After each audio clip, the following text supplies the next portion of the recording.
a development in a story that our Savannah Levins, investigative reporter, has been tracking. The GBI now is investigating a development authority in Putnam County amid a major development deal. Local leaders say they were shut out of the decision, and at the center of all this, a group of volunteers have some big constitutional powers. That's a lot to untangle. Savannah Levins is here now. Nobody untangles these kinds of stories better. It's my job. It is your job, but you know, there are a lot of people who have jobs who, sometimes are better than others. You are very good at this, and it's important, and it's complicated. Yeah. Bring us up to speed on this story that I know you have been tracking for a little while now. Yeah, well, we'll watch our original reporting here in a minute, but for those who aren't aware, a development authority generally exists, in your city or your county to, make deals and do things that essentially promote growth, jobs, things like that. This is like economic development, right? Yeah. Now, historically, they haven't had a ton of power. They, sometimes do things like, visits to the schools or job fairs, and they're generally, volunteers, unelected, not making any money. They're not making a salary off of this. They're just doing this to help their communities. Now, through our investigation in Putnam County, we found that this development authority in this county took on a huge project of $100 million and offered a very large tax break. And then everyone was like, whoa, wait a minute. I thought this little development authority was just that. How do you have all this power? So let's watch our story and see the answer to that question. A proposed housing development along Harmony Road could add hundreds of new rental homes to Putnam County. People start getting on it. But critics say it could come at the expense of taxpayers and schools. Most of us thought, wrongly as it turns out, that the Development Authority would be legally restricted to bringing in jobs and businesses, not subsidizing for-profit housing builders and renters. The project is tied to a deal the Putnam Development Authority, or PDA, approved, allowing the developer to avoid paying full property taxes, an estimated savings of around $6 to $8 million. Supporters say it will spur growth and provide much-needed housing. Records show the project has evolved from a mixed-use plan to mostly rental housing, with projected jobs falling from 78 to just 3 over 15 years, according to assessments 11 Alive reviewed. We are just not getting value for what we are giving them. County Commissioner Stephen Hersey and Board of Education Chair Dr. Stephen Weiner say their boards both unanimously oppose the tax breaks. It makes no sense to add that burden to current taxpayers and current systems to benefit a private company's profit margin. Despite that opposition, the PDA pushed the deal forward, raising concerns from citizens like Jennifer Ray and Aaron Olson. Both boards adamantly said, no, we don't want to do this. This is not a good idea. And then the PDA did it anyway. Because the PDA is a constitutional authority, it does not need approval from county commissioners to move forward. Starting in the 1950s, Georgia law allowed counties and cities to give development authorities powers written directly into the Constitution, meaning they don't generally require the consent of local governing authorities to provide tax incentives. Like, you want to give a free ride to all these people, and there's no way you can do that without taxing every other property owner in in Putnam County. Georgia prohibited the formation of new constitutional authorities in 1983, but 94 formed in the state before then still exist today. The PDA is one of them. The members are part-time, unelected volunteers. They are also unvetted. And that, to me, is a problem. Is the vetting not the job of the Board of Commissioners who appoints them? We never do that. But you have to remember that the Putnam Development Authority was basically non-functioning. We never thought that it would take on a project of magnitude of $100 million. I reached out to the members of the PDA multiple times, calling, emailing, even showing up in person. No one's here and no one's agreed to speak with us.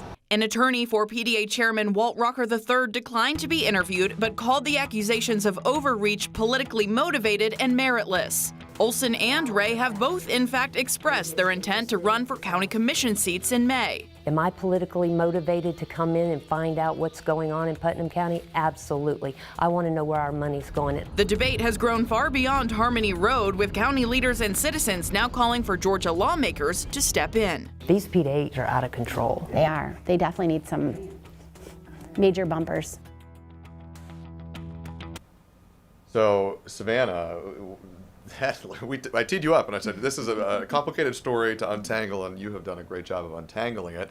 I stand by that after watching that. Well, thanks. This is a situation where it seems, and I think you mentioned this in your piece, county elected leadership and this development authority are at total odds with each other. Yeah. And, when this story was first pitched to me by these concerned citizens, they said, well, the Development Authority is pushing through this tax abatement even though the Board of Commissioners voted unanimously against it. And my first thought, Zach, was, no, they didn't. I said that certainly that's not allowed, but it is under these constitutional powers that 93, 94 different development authorities in our state have. And as you mentioned there, no interviews with the members of this development authority, right? Well, that has changed, so that's an update as of right now as I sit across from you. After this story aired, I reached back out to the PDA, said, hey, now that this is out there, just checking back in And to the see story if you have a first aired comment. on Sunday. That's right. And they also held a meeting after that, and in which I hear they discussed our story and the fact that they wanted to address it. So they did send me a pretty lengthy statement. We'll get into a little later tonight more, but they essentially said they are standing by their decision to offer this tax break to make this project happen. They say that they need housing in Putnam County, and they're standing by it, and they think that the judge will find it to be perfectly sound. And you mentioned the judge. This has now become a legal controversy here, true? Yes, Superior Court judge ruled that this all seemed a little strange given the citizen concerns and the commissioner concerns, so the judge ordered an independent audit before this project could move forward. Now, the PDA says that they think that will come up all clear, and they're, again, still really standing by this project. But, I mean, as you heard in that story, there are also discussions about legislative efforts, and if this needs to be taken to the state house, whether it's, dissolving all constitutional authorities in the state of Georgia, unlikely, but could it be something like requiring financial disclosures of its members who are, again, part-time volunteers who have their own day jobs, or requiring the consent of the tax authority? What comes next here? What is, because you've checked a lot of the boxes in my mind that say this could be a long saga, right? There's a controversy between elected officials and this development authority board. There's now a judge involved, so there's a legal controversy here. I'd imagine for some people in Putnam County, they're looking at all that and they're saying, boy, there are a lot of balls in the air right now, and we want answers. What comes next, and how long could it take to get to the bottom of all this? Well, in their statement, the PDA, really said that they are committed to being more transparent. They say, in the past, no one's been all that interested in what we were doing, so maybe we weren't as transparent about this as we should have been, and they vowed to do that moving forward. This audit from an independent, again, auditor is due March 31st, and that will be presented in a public hearing that we will cover. So we'll see what happens, but, public dissent and commissioner dissent or no, the PDA seems like they're wanting to move forward. We're short on time here, so unfortunately, we're going to have to wrap this up. But before we go, Savannah, I know you have a new piece airing coming up in just a couple hours here, right? You've alluded to this, but yes. Tell us what we should be on the lookout for this evening and when we should make sure we're watching. So we're taking the story outside of just Putnam County and talking about how this could impact cities and counties across the state of Georgia who have similar authorities set up in their towns, what that means for them, legislative efforts, responses from legislators, and what they're considering as far as state law goes and the future of these types of authorities. And that is coming up at 5 o'clock? Yes. Right here on 11 Alive Plus. That's and right. On air on 11 Alive. Savannah, we're going to let you go, but I do just want to underscore here, because you said something. They held a meeting after your investigation aired. Right. In that meeting, they noted that some Atlanta reporter is and those weren't their words, but You're not far off. This is what local journalism is, and this is what local news is, and this is what local investigative journalism is. You're paying attention to issues that sometimes otherwise would not be highlighted, and you see as you started to turn over those stones, thanks in part to folks who reached out to you, it has become something that is now in the light that likely maybe many people would not have known about otherwise. Yeah, and I'm glad that they reached out to us and issued that statement so that, we can offer that balance, and we'll have more at 5. And now that this is out in the light, more people can make up their Yeah, own their own minds. They're minds. fully informed. That's right. And be on the lookout. I'm sure the next county commission meeting may be an interesting one. Yes, for sure. Savannah Levins, thank you as always.